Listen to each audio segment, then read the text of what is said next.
Good evening. Welcome to the San Jose branch of the Women's International League for Peace and Freedom and our regular third Friday meeting. Welcome to everyone who's joining us. Tonight, you know how this goes. We open with our Raging Granny gaggle, doing some songs, and then we're going to have our speaker this evening, which our speaker is our very own Rowan Fairgrove, who will be giving us a presentation on the history of votes for women and how did that all come out.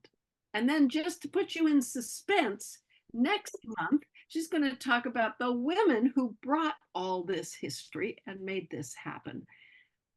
Do be sure to come next month as well. How it goes. So put on your Raging Granny hats. And everybody who's got a Raging Granny hat, let me share. And so this is Get Out and Vote by Peggy Dempsey and Vicki Ryder of the Rochester Gaggle. I presume that's Peggy, since we know that Vicki's with the Triangle branch. And I made some edits because of course I did. Last night some new thoughts did surround me, when thinking of heroes of old.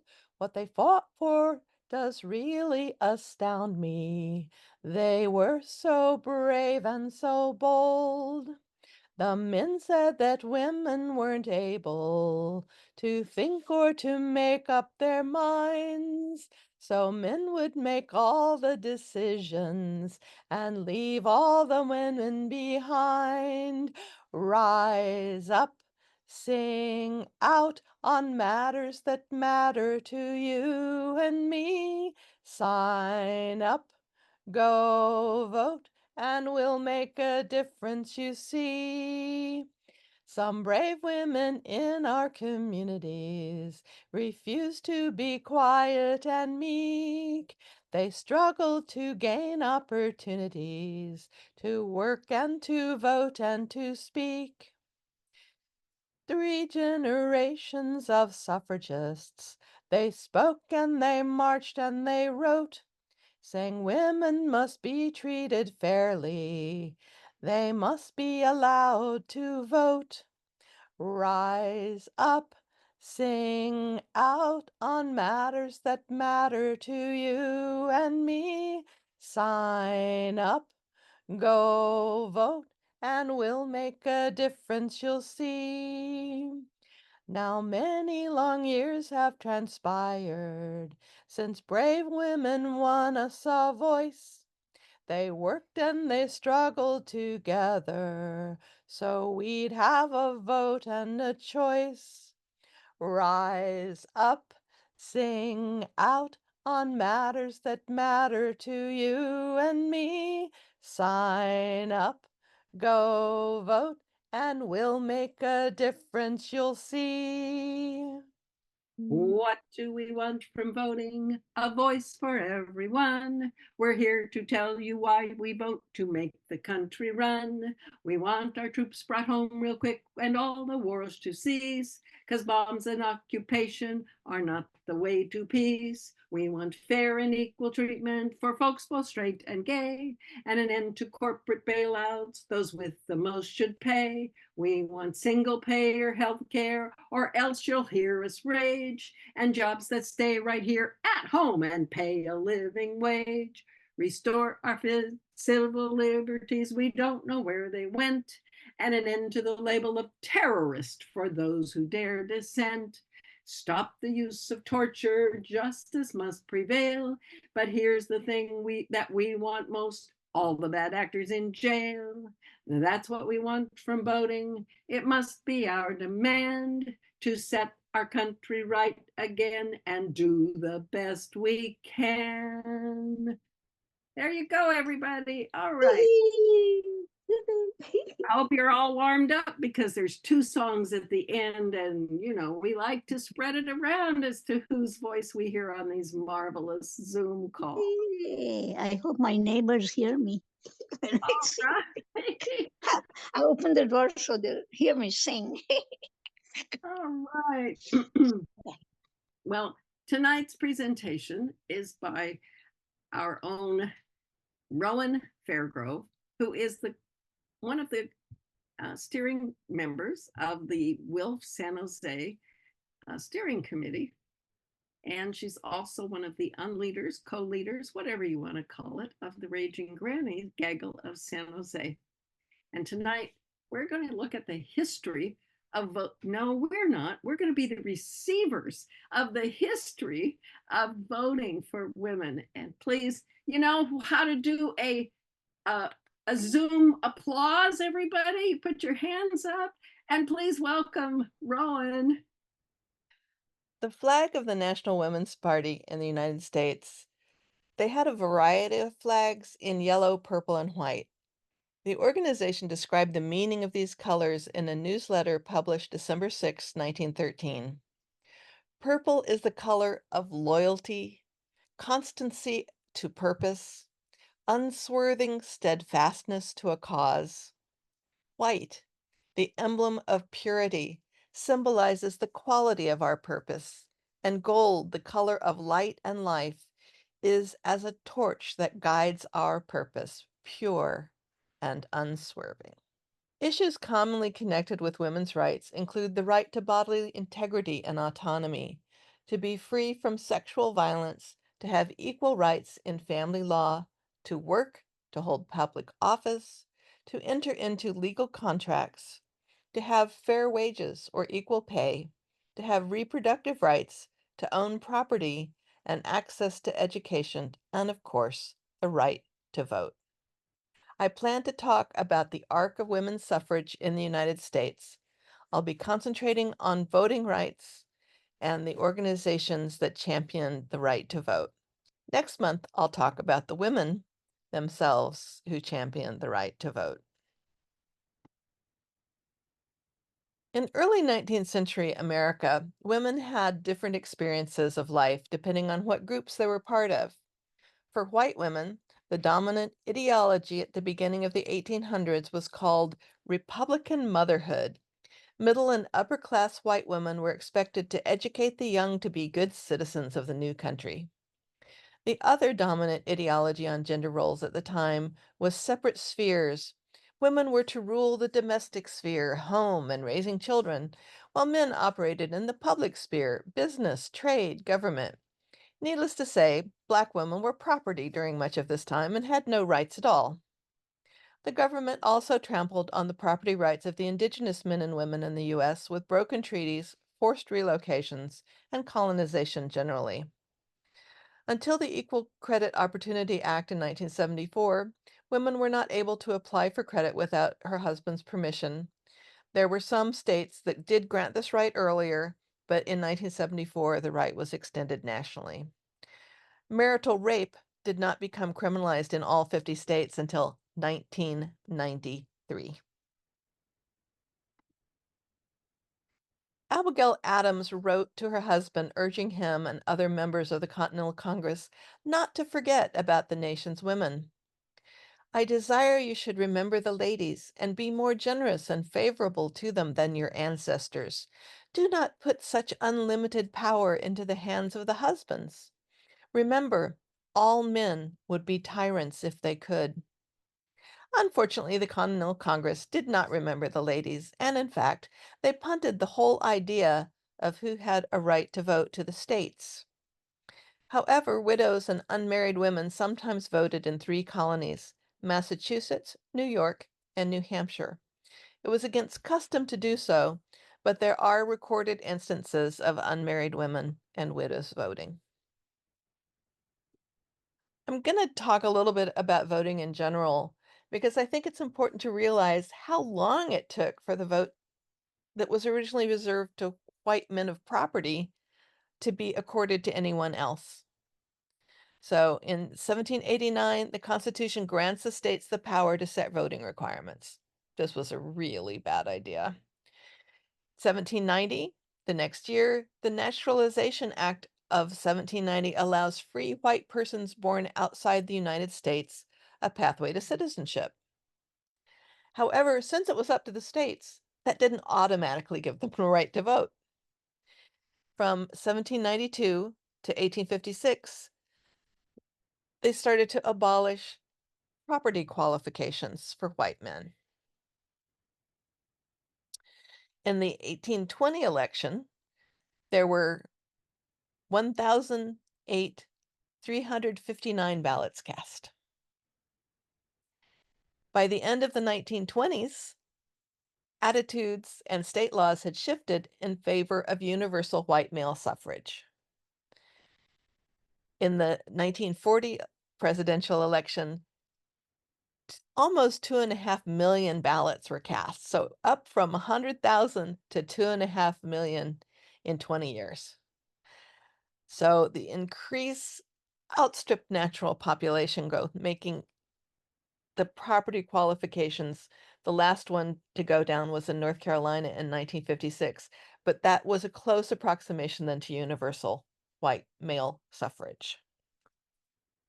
In 1868, citizenship was guaranteed to all male persons born or naturalized in the United States by the 14th Amendment. In 1870, the 15th Amendment prevents the states from denying the right to vote on the grounds of race, color, or previous condition of servitude. However, disenfranchisement after Reconstruction began soon after.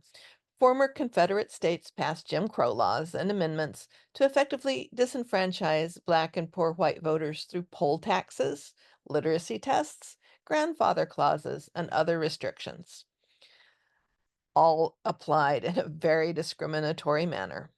And the Supreme Court generally upheld state efforts to discriminate against racial minorities. So universal male suffrage still didn't exist. And so we're going to go back a little bit. New Jersey in 1776, right after the states were given the right to determine what to do, gave suffrage to anyone in the colony who was of full age, worth 50 pounds, and had resided in that county that they want to vote in for 12 months. So didn't restrict it just to men. It didn't restrict it just to white people. Now, of course, married women couldn't vote because they weren't allowed to own property, so they weren't worth 50 pounds. Didn't matter what their husband might have been worth. But single women could vote, widows could vote, and African Americans with property could vote in early New Jersey. I think that's awfully amazing. And researchers have studied the voter rolls and proven that women definitely did exercise their franchise. It's harder to tell with African Americans because it's just a list of names. And so, who knows? But presumably some African Americans of property voted in New Jersey. Then in 1807, the state legislature restricted voting rights to tax-paying white male citizens. This was done to give the Democratic Republican Party an advantage in the 1808 presidential election. This example illustrates how votes for women depend more on political expediency than on any notion of rights, and we'll see this pattern again and again. And of course, this law also took voting rights away from African Americans. The first half of the 19th century was a time of great change. Industrialization brought new opportunities for employment, changing ideas about work, and introducing economic cycles of boom and bust. The roles of men and women were both changing as the pre-industrial era, where the household was the center of production, came to an end. Increasingly, men began working outside the home, selling their labor rather than the things they produced themselves. Material success, how much money one could make and what they could buy with it, became the measure of a person's work. Women in the home were unpaid labor, and thus the balance of power in the home shifted. In New England, women began leaving the farm to become factory workers. Mill owners thought women workers would be more tractable and less likely to organize. And for the most part, they felt that they'd only work for a year or two and then go back to the farm and have babies and stuff. But by 1843, just as an example, 30,000 women had left farms to work in the 10 major textile companies in Lowell, Massachusetts alone. So it was a huge shift. The abolitionist movement offered many women the opportunity to step into the public sphere. Many were Quakers who believed that they were to follow four main tenets: simplicity, truth, equality, and community. Their dedication and commitment to equality and community led them to become social activists. And yet, as women, Lucretia Mott and Elizabeth Cady Stanton, who traveled with their husbands to London for the First World Anti-Slavery Convention, were barred from the convention floor. There are multiple stories of such rejections in the lives of women who organized the Seneca Falls Convention. The Seneca Falls Convention was in 1848. It was very much a convention of white women. No black women were invited to attend. The first day of the convention featured speeches by Elizabeth Cady Stanton and Lucretia Mott. There was much discussion and editing of their manifesto, which was called the Declaration of Sentiments. This declaration, produced by the women of the Seneca Falls Convention, offered a blueprint for feminist organizing for decades to come, calling for the social, civil, and religious rights of women. The second day of the convention was opened by reading the declaration. There was much discussion. On the second day, men were allowed to come, so of course there was much discussion. However, they did approve the Declaration of Sentiments and gathered many signatures thereto. It was passed with a large majority, but not unanimously. A committee was appointed to prepare it for publication, and all the minutes that had occurred during the convention. And you can find copies of those minutes free online if you're really interested in learning more about that history. The Seneca Falls Convention was followed 2 weeks later by an even larger meeting in Rochester, New York. Thereafter, national women's rights conventions were held annually, providing an important focus for the growing women's suffrage movement. This slide and the next two will discuss the constitutional changes between 1865 and 1870, all of which had a huge impact on the country. Though 3 million Confederate slaves were eventually freed as a result of Lincoln's Emancipation Proclamation, their post-war status was uncertain. To ensure that abolition was beyond legal challenge, an amendment to the Constitution to that effect was drafted. It was ratified by the end of 1865. The 14th Amendment means that all person born or naturalized, remember naturalization is the thing now, are subject to the jurisdiction of our citizens of the state they're in, and no state can make and enforce laws that abridge the privileges or immunities of citizens of the United States. Nor shall any state deprive any person of life, liberty, or property without due process of law, or deny any person within its jurisdiction equal protection of the laws. Elizabeth Cady Stanton, Susan B. Anthony, and Lucy Stone circulated a letter in late 1865 calling for petitions against any wording that excluded females. A version of the amendment that referred to persons instead of males passed the House of Representatives in early 1866 but failed in the Senate. The version that Congress eventually approved and sent to the states for ratification included the word male 3 times. Stanton and Anthony opposed the amendment, but Stone supported it as a step toward universal subject. So that's the first time that the word male is actually in the Constitution.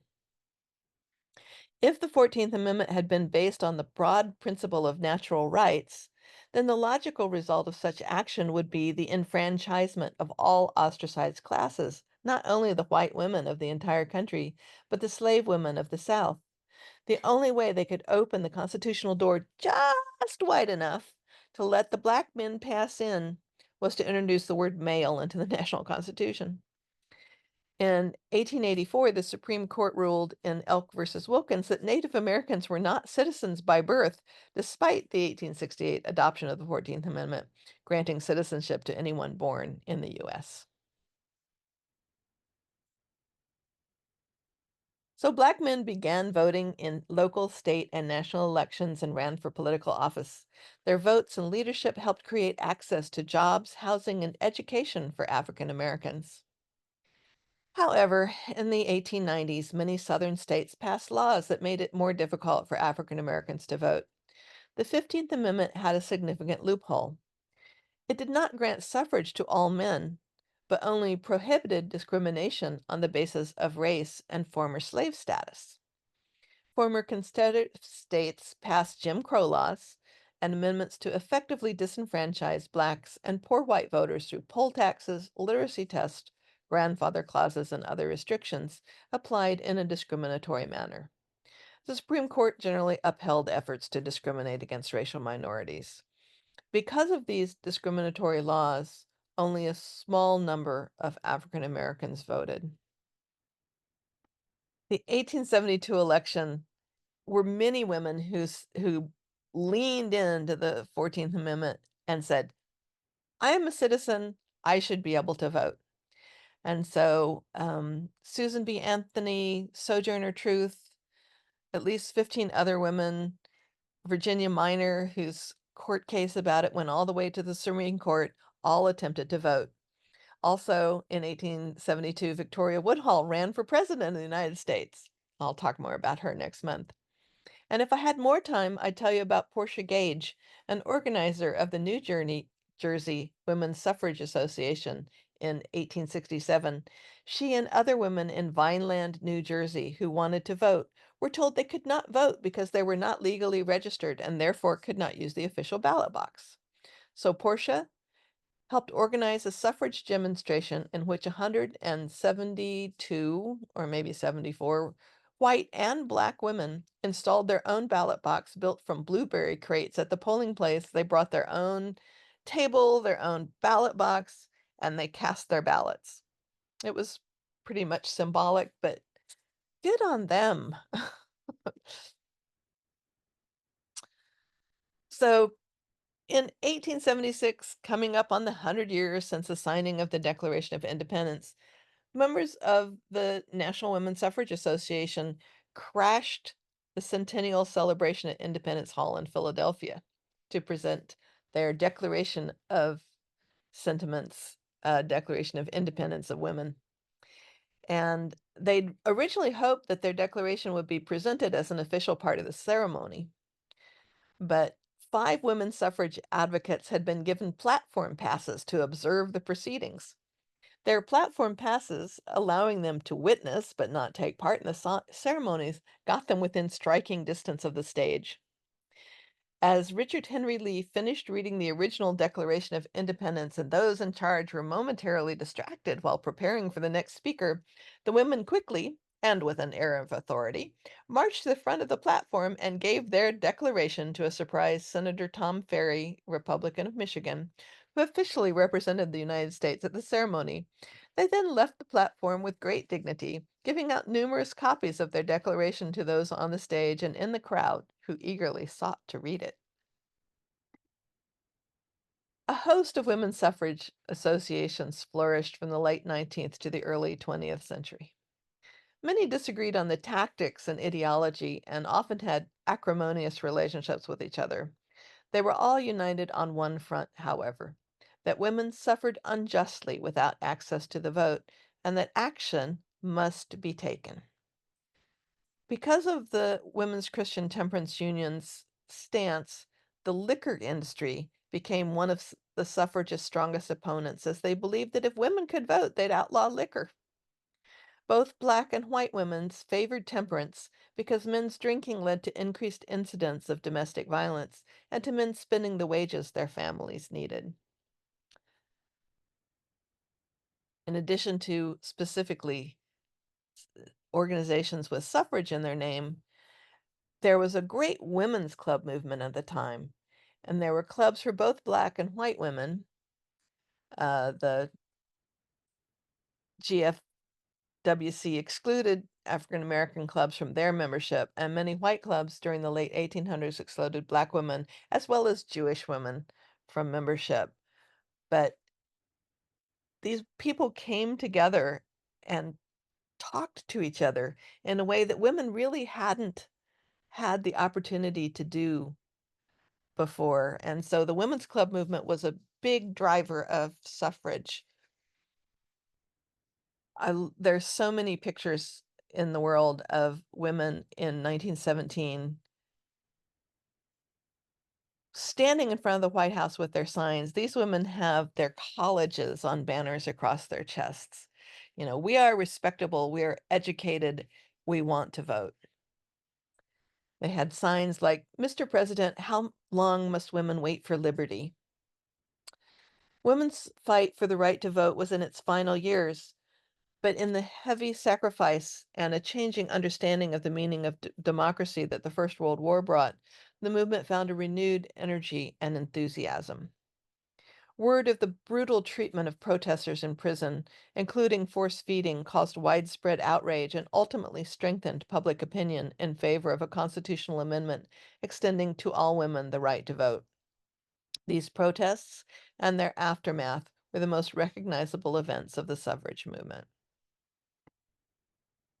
The two main white women's organizations merged to create the National American Women's Suffrage Association, and it is Woman Suffrage Association, not the way we'd say it these days. And then in 1920, prior to the ratification of the 19th Amendment, they transformed into the Nonpartisan League of Women Voters, which is still active. Obviously, these women were content with white women's suffrage, since there was still a lot of work to be done to extend suffrage to minorities, women, and men. So I want to talk about some of the other things besides standing in front of the White House that led up to getting the vote. New York City was particularly a hotbed of organizing, but open-air political meetings, outdoor processions, and other media-grabbing events challenged the existing social conventions of a woman's place in public, where street walking was associated with prostitution. American suffragists held parades in California and Iowa in 1908, and the first large march in New York City was in 1910. Children were included, visually challenging the stigma and demonstrating that mothers needed the vote. And there are a lot of sort of postcards of the era with babies on them saying, "My mother needs the vote." So in May 1912 parade, a famous rider in the Horse Brigade was 16-year-old Mabel Ping Hua Lee, who, with Miss Myrtle Jim, another Chinese student, helped organize the delegation of Chinese and Chinese American women who participated in the parade. The African American Women's Brigade wore black dresses with yellow sashes. There was a men's brigade as well of about 800 to 1,000 men. The Stuyvesant Square Quakers asked that their husbands and wives be allowed to march together as their own group. A memorial banner for women who had perished in the 1911 Triangle Shirtwaist Fire was carried by friends of the workers who died. White words on an all-black banner stated, "We want the vote for protection." The November 1912 parade was a grand spectacle. Suffragists carried 5,000 Japanese-style lanterns ordered from Paris. This was the first evening parade, which people were really worried about. Oh, women going out at night. Oh, no. But it was evidently amazing because they had all these lanterns. The men who participated wore miners' helmets with lights. The parade marshals had batons fitted with electric light bulbs, and the automobiles in the parade carried searchlights. It was described at the time as an amazing spectacle. Women's suffrage was defeated when it first appeared in the New York State ballot in 1915, and activists split over tactics. Yet in 1917, male voters granted the state's women the right to vote. So New York is one of the early voting for women states on the East Coast. Alice Paul and other National American Women's Suffrage Association organizers were declaring a new strategy. They were no longer content with incremental progress, with accepting limited voting rights, one in bits and pieces, one state or jurisdiction at a time. This new generation of suffragists were on a mission to secure their rights to the ballot across the country under the same terms as men. So the second float of the parade featured the Great Demand. We demand an amendment to the Constitution of the United States enfranchising the women of this country. The procession was designed to present an argument section by section about the accomplishments of women in the nation and around the world. Women marched in delegations from their states, or with others from their professions, or in their academic regalia from the universities they attended. It demonstrated that women's participation in the public sphere was dignified and in keeping with America's moral values. Behind the marchers, bands played patriotic songs, and elaborate floats illustrated the beauty and competence of women. However, the marchers found themselves trapped in a sea of hostile, jeering men who yelled vile insults and sexual propositions at them. They were manhandled and spat upon. The women reported that they received no assistance from nearby police officers, who looked on bemusedly or admonished the women that they wouldn't be in this predicament if they had stayed home. They held their ground until the U.S. Army troops arrived about an hour later to clear the street so that the procession could continue. This image from the awakening shows liberty bringing Western votes for women to the benighted East. There's an Alice Duer Miller poem along the bottom. Alice Duer Miller published a chapbook of poems called Are Women People? A book of rhymes for suffrage times, which is available on Project Gutenberg and from the Library of Congress. She wrote wonderful, cheeky responses in verse to the anti-suffragists of the day. The book is quite fun. I recommend it. And this is why the Western states were shown as having the liberty to bring to the East many of the new territories and the new states passed women's suffrage. However, the state Supreme Courts often struck down those initial provisions, or as in California, it was vetoed by the governor. But there were definitely earlier voting opportunities in the West than in most of the East, and certainly in the South.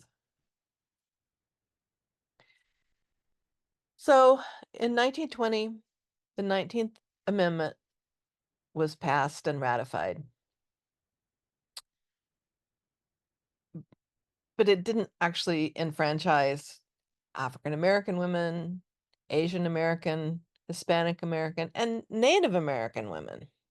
It took the Voting Rights Act of 1965 and the 1975 extension of the Voting Rights Act prohibiting discrimination on the basis of language that most women technically had the vote. In 1884, the Supreme Court ruled in Elk versus Wilkins that Native Americans were not citizens by birth, despite the 1968 adoption of the 14th Amendment granting citizenship to anybody born in the U.S. So while some Native Americans became U.S. citizens through legislation such as the Dawes Act of 1887, they had to divide reservation lands into individual plots in exchange for citizenship. Some states gave Native Americans citizenships if they assimilated and left their tribes or, quote, detribalized, end quote. As states during Reconstruction did everything they could to prevent Black citizens from voting, so after the 1924 Indian Citizenship Act, many Western states enacted Jim Crow-style restrictions that denied Native Americans the right to vote in several states for decades. They only fully received their right to vote after the passage of the 1965 Voting Rights Act. Even today, voting remains difficult for Native communities living on reservations because of lack of voting resources and strict voter ID laws. These voter ID laws require a physical street address, and so groups that are more likely to have a P.O. box address, such as Natives living on reservations, can't vote. And citizenship did not prevent Native children from being forcibly removed from their families by way of adoption. Citizenship also did not prevent the forced sterilization of Native women, a practice that continued until the 1970s through the Indian Health Service.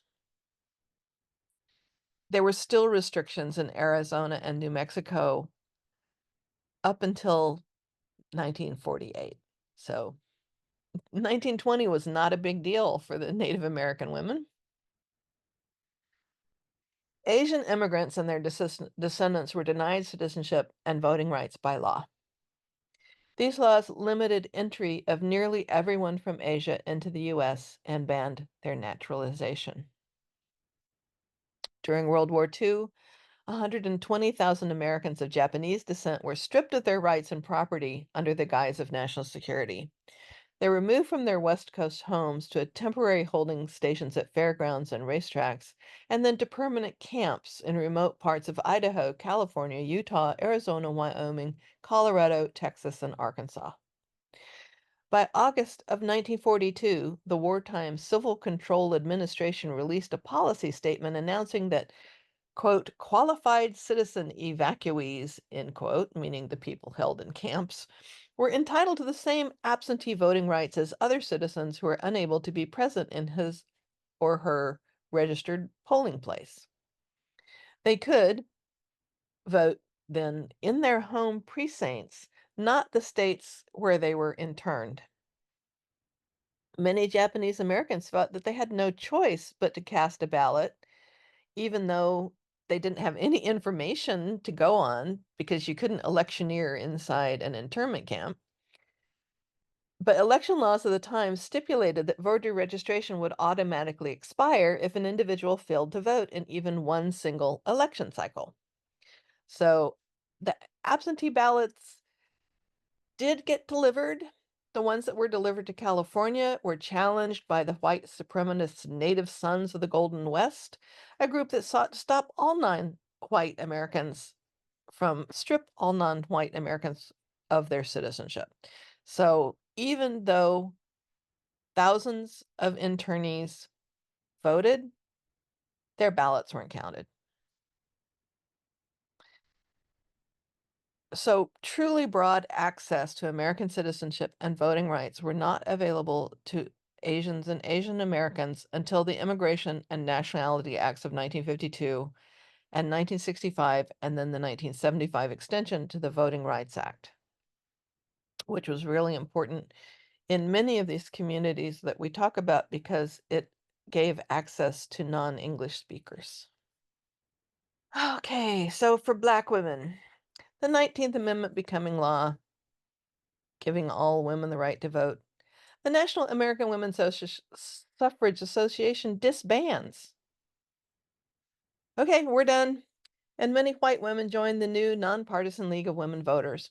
However, many Black women, especially in the South, continued to face significant obstacles already put in place by racist white officials to limit Black men's voting rights to actually cast their ballots. Some African American women will vote with the 19th Amendment. Some are already voting in California, New York, and Illinois, where state governments had authorized women's votes. But many Black women faced the beginning of the new movement for voting rights in the summer of 1920, and it's a struggle they will wage alone because now the organizations that had led the movement for women's suffrage are disbanding. There are a couple different Hispanic populations in the US that I have information on. There's sort of the Mexican contingent in the West. They're the Puerto Ricans, who mostly, when they left Puerto Rico, moved to the Inks. And they had very limited rights.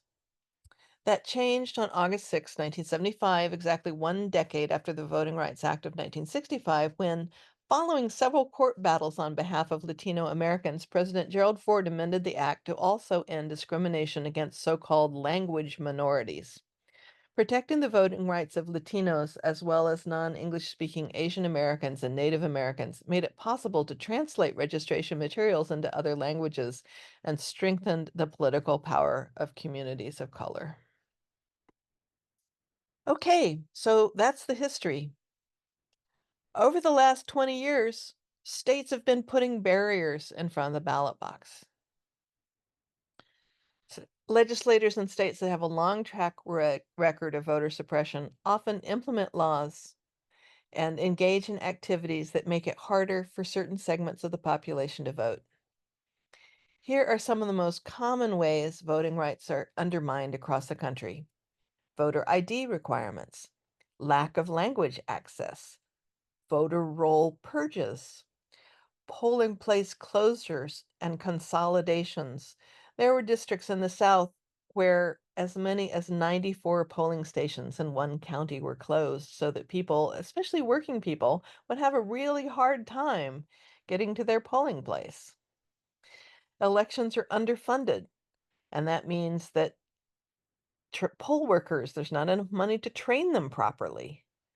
They also made stronger provisional ballot requirements or didn't print enough provisional ballots. So, oh, sorry, everybody who's voting provisionally already did. You can't vote today. Goodbye. And partisan election administrators who have a personal stake in the outcome.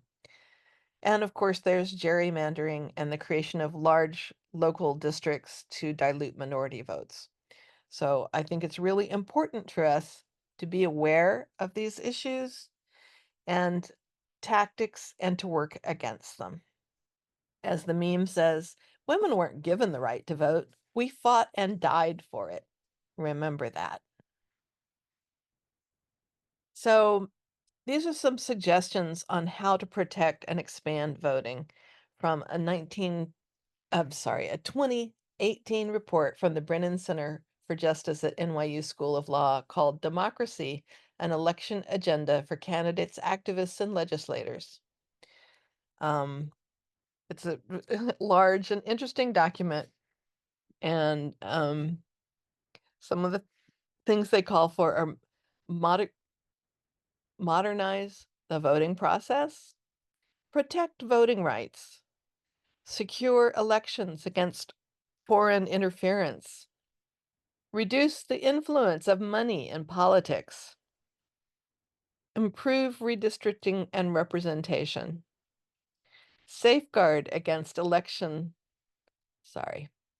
safeguard against erosion of the rule of law and democratic norms, and promote fair and impartial courts. And as you can see, there's segments under that of how to go about it. But there are things that we can work on to help change the reversal of our voting rights that's been happening since the Supreme Court weighed in and got rid of most of the 1965 voting rights law. So, thank you for sticking with me through this long dive into the history of the movements that brought women's suffrage into reality. Next month, I'll detail the biographies of about 30 women who are among the movers toward the 19th Amendment.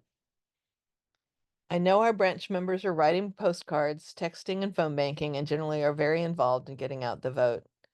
And don't forget our Together We Vote block party in October.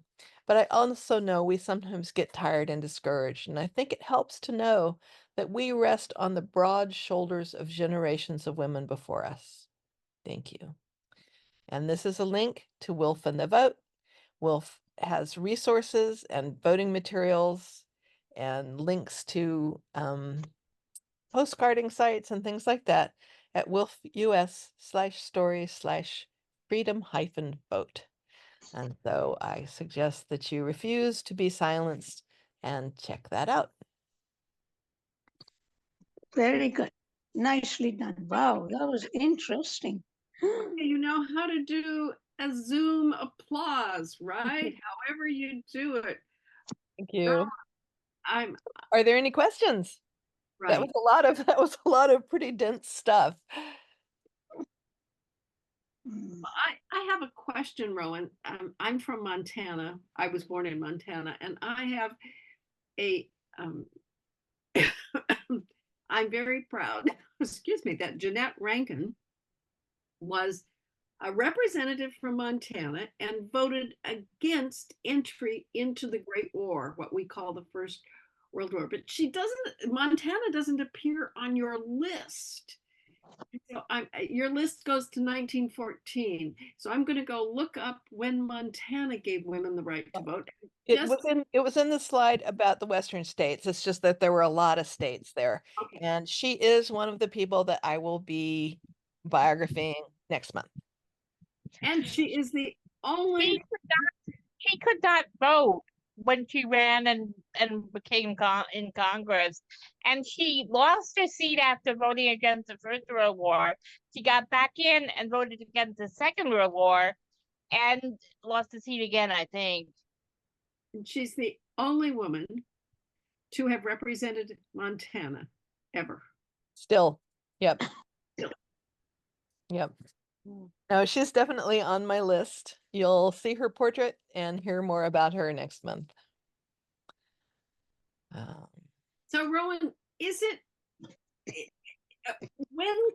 there a date when we can say that women had universal suffrage? I mean, can we say that with the 1965 Voting Rights Act? Not until the 1975 amendment, because if you weren't a native English speaker, it was very hard, even with the 1965, because voting materials were not translated into anything other than English in most states. Although, I will talk about some of the Hispanic suffragists who tried to bring language equality in the Western states in the very early, from the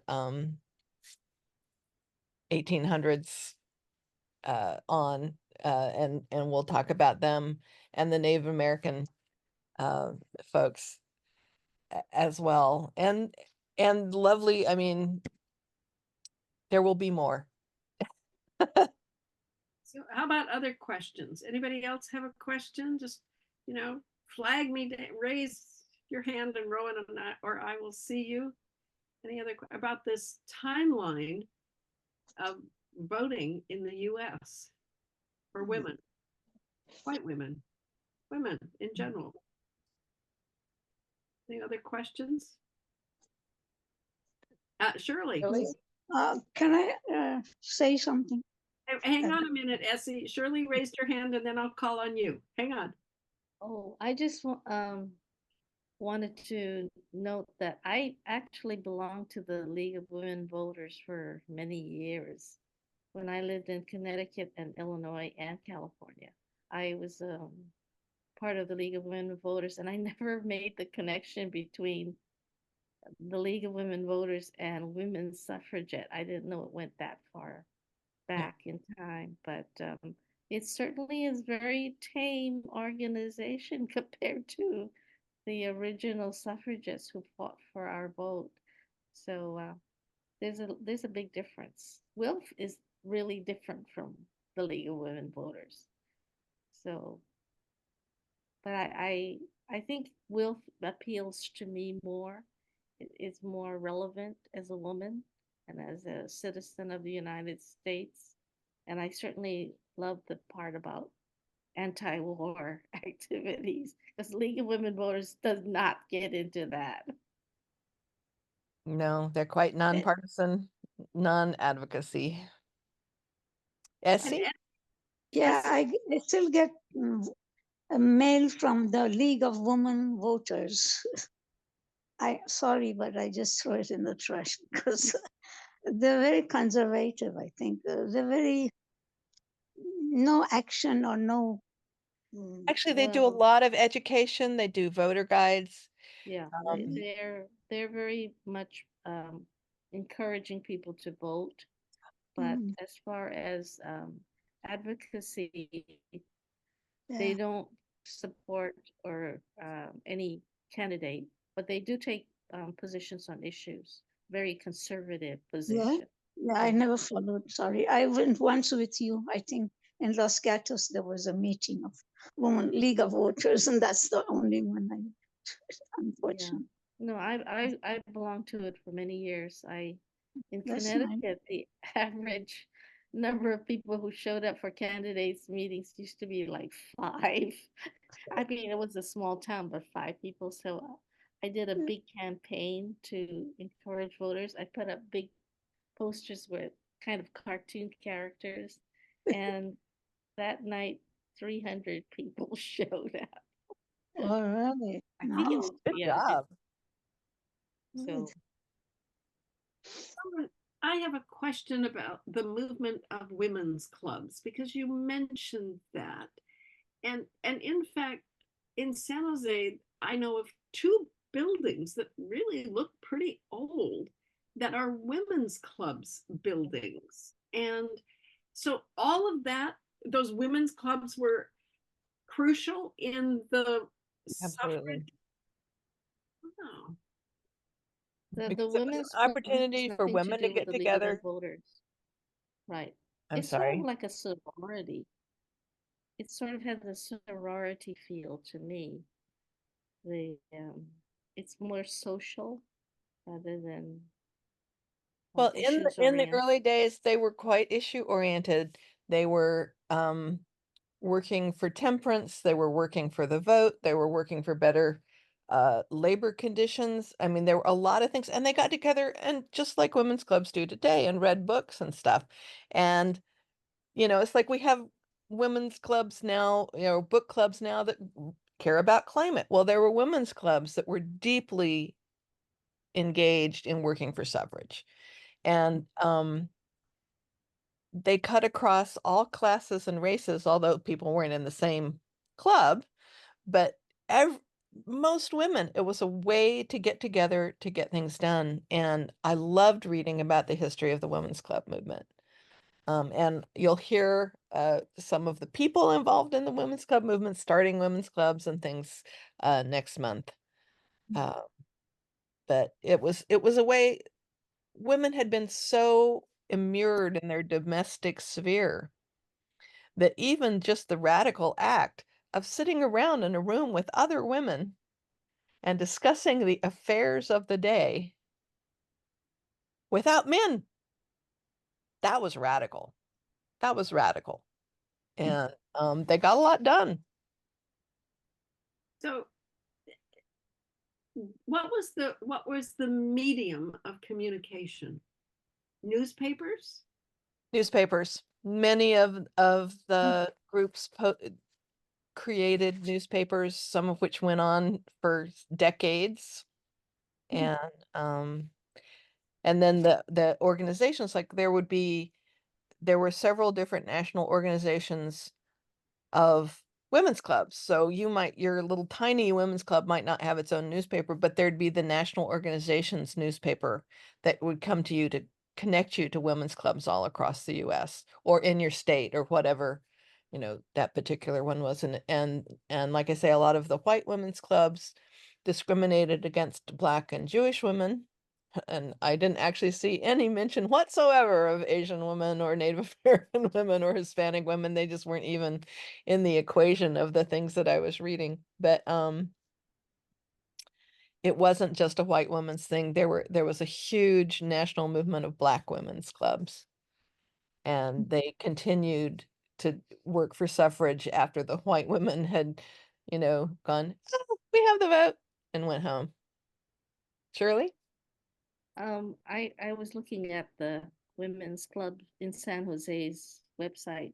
They charge $125 for a membership, so it's not exactly a inexpensive proposition for some people. But I'm sure that they did a lot of good work and encouraging women to get together and work for good causes. Um, I think the Black women, actually their power is in their sororities. Kamala Harris belongs to a Negro women's sorority that has been a huge factor in her success as a politician and her whole life career path. I think it's called AKA. I went to one of their sorority annual gatherings because at the time I was part of the United Nations Association, and they are incredible. I mean, what they do is beyond just sorority get-togethers. I mean, they are a political power. So I don't think the women's club have anywhere near the same kind of clout that the sororities do in our nation. Well, actually, yes, there were two Black sororities in that 1913 parade we talked about, marching down from Howard University, which of course is in DC. So, but Delta Sigma Theta, which is one of the big social justice Black women's sororities, is very active in San Jose and is part of our Together We Vote coalition. Mm. So that's definitely a true thing. But I think that women's clubs also had a really big place in this particular process of getting the vote for women. Because you didn't have to be educated to be in a women's club. You didn't have to be a college graduate in a sorority. And so I think that makes a difference. And I love the Deltas and I love working with them, but they are college educated women. Mhm. Joan, did you have your hand up? Joan Goddard? No? Well, at some point before we get too far along, I wanted to mention another election that's coming up, which is for the WILPF US National Board. And there's an e-alert that came to members today. And so if you did not get that today, I think it was like really early in the morning, 5 a.m. or something ridiculous like that, please let me know and I'll help to get you, check membership and stuff like that. And also you may, some people in our branch might want to run for office in the U.S. WILPF national level. There are quite a few jobs that are part of the election process, in addition to being the president. I think there is somebody who's planning to run for president who has quite a bit of experience. So I just wanted to mention that, and also to say, please let me know or do something yourself. Well, no, let me know if you did not get that message early this morning. So there's one thing I want to ask Rowan about her presentation, though. Rowan, voting rights are under siege. I don't know what the right word is at this point. Where now in 2024, where do we get good information on how to be active, how do we educate? We don't have women's clubs, we have Zoom. How do we educate ourselves? You posted something from the Brennan Center. Is that a place? That is a good, that they have good documents. I read several of their suggestions. Look at the resources that WILPF offers. I'm not sure, whether there's anything on that particular topic, but it's a very nice site, and they have graphics if you want to, social media, talk about WILPF and voting and things like that. There's graphics you can share to your social media, and there's suggestions, and yeah, but I don't have an answer to that really. What, one place to go look. I tend to just put questions into search and follow down the rabbit holes in great detail, because I love history. I love politics, and you could probably tell that from this presentation. You're a wonderful speaker, Rowan. We really appreciate all the work you do, all the research and gathering all that material and making it interesting. And it's not easy. History is actually not the most exciting topic. Politics is a little bit more, but So I'm curious to follow up with what Rowan said about any of us. We're a resource. There's 9 of us here. We're a resource. So who is working on something around voting rights? I'm working with Reclaim Our Vote, which is a nonprofit, nonpartisan Black woman-led group out of Virginia, and we are doing postcards. Pretty soon there'll be 1,000 postcards coming out of my house because I've organized a bunch of people to do these. But who else is working? I'm not I think WILF has been working with Reclaim Our Vote too. I'm not sure. But who else has been doing stuff about voting? We're activists. What, Barbie? I've gotten a lot of postcards to people who are doing that work. So, that's the way I'm spreading the word. So I'm working locally with the Together We Vote campaign. We did in San Jose, we did candidate forums for some of the city council seats. We're about to do candidate sessions with the school boards seats in 3 of the local school districts because Moms for Liberty is definitely targeting us around here. And I'm really uncomfortable with the idea of making our schools unsafe for our gay and lesbian and bisexual, transsexual, whatever students. That's a really big deal for me. The Poor People's Campaign is doing text banking in swing states. Our slogan this year is "We are the swing vote." If you watched the rally in DC in June, we are the swing vote. And we've started up our text banking again. We had our initial meeting last week, I think. And so our Slack channel's up again. I haven't actually gotten anything, but in the last election that I worked with them, I was sending out 300 texts a day with the Poor People's Campaign text bank. And I will probably do some of that again. Like I say, we're starting up. I've also been going to programming by the Supermajority Fund, Education Fund, Supermajority Education Fund, which is a women's rights organization. And they've been doing some amazing programming, and they're going to start their Get Out the Vote campaign next Wednesday, I think. And so there are, lots of things going on. And I know Amy and Karen are also text banking and postcarding and things like that. They can, of course, speak for themselves, but since they aren't, I'm prompting them. We do texting, but I do for the Democrats or some group, some, partisan groups or candidates and stuff. But there are groups for calling, and I think probably for texting. They just get out. It's nonpartisan, but I'd have to look that up.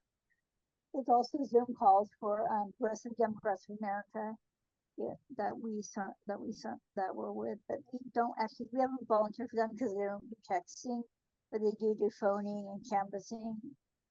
Yes. As someone that's a Zoom call every Sunday. Mm-hmm. But, we listen to the Zoom calls because we're interested in the candidates, but we don't volunteer for them because they don't do texting, but they're very interesting Zoom calls. Yes. But if people are interested in phoning or canvassing, if they're really not in this area so much, but they're interesting. If you're interested in phoning, we basically go with the candidates that we're interested in. Mm-hmm. But there's a lot of we lost 5 seats in the House due to redistricting in California, and then there's 3 people leaving the House because they ran for Senate, and so we have a lot to make up in California.